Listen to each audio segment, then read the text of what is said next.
Over the years, these are the tips I get thanked for the most. And honestly, these were the sessions I got paid for the most, is what I'm about to tell you now. Noggin ball. A lot of people look at the youth sports culture today and feel the necessity to specialize their kid by hiring what most people term as a guru. Now, not all gurus are bad, but I would give this bit of advice. If you're going to hire someone to give your child lessons, first think about who are you trusting to do that with your child. I would do a thorough background check to make sure that they know what they're talking about. They actually have done what they say they've done, not just saying that they've done a lot of things and worked with a lot of people. So I would check that out with them. I would ask them what their plan is, what their goal is with your child. Because sometimes with people in those situations, it's easy to prescribe, hey, your kid's got a problem and I'm the answer.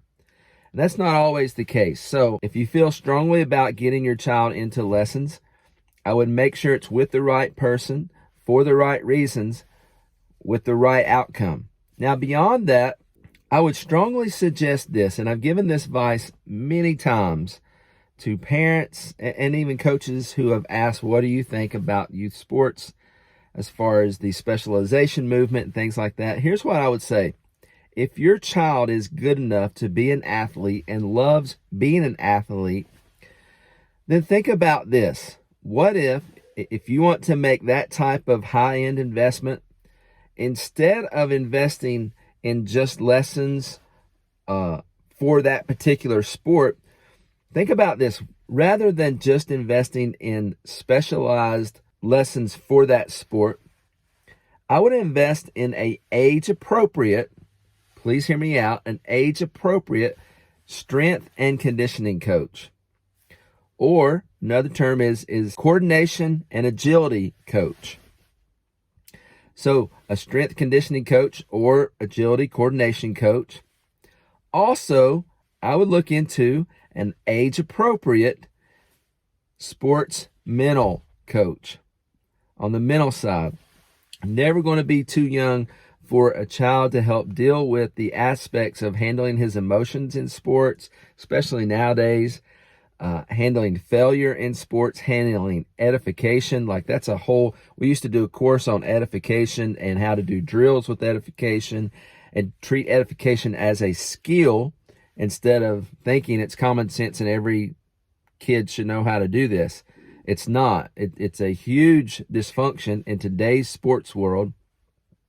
So I would do the strength conditioning coach, the mental coach, and also I would look into a local nutrition trainer in some form or fashion.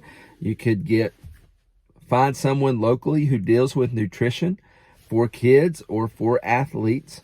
So now if you have a strength conditioning coach, a mental coach, a nutrition coach, what you're formulating for your child is an investment in them being an athlete, not a specialized one sport athlete. Because here's what happens. We talked about a lot of athletes have different interests. And if they're not a multi-sport athlete, that may change. They may start out in one sport, transition into another sport. And if you've only invested in one section, then they only know how to hit a baseball instead of kick a soccer ball. But if you have trained them and specialized them into being a great athlete, then they are strength conditioning, coordination, agility, mentally prepared, and also with their nutrition. There's some other things that I would look into, that I would research. Age appropriate is recovery. It's not taught a lot in youth sports, which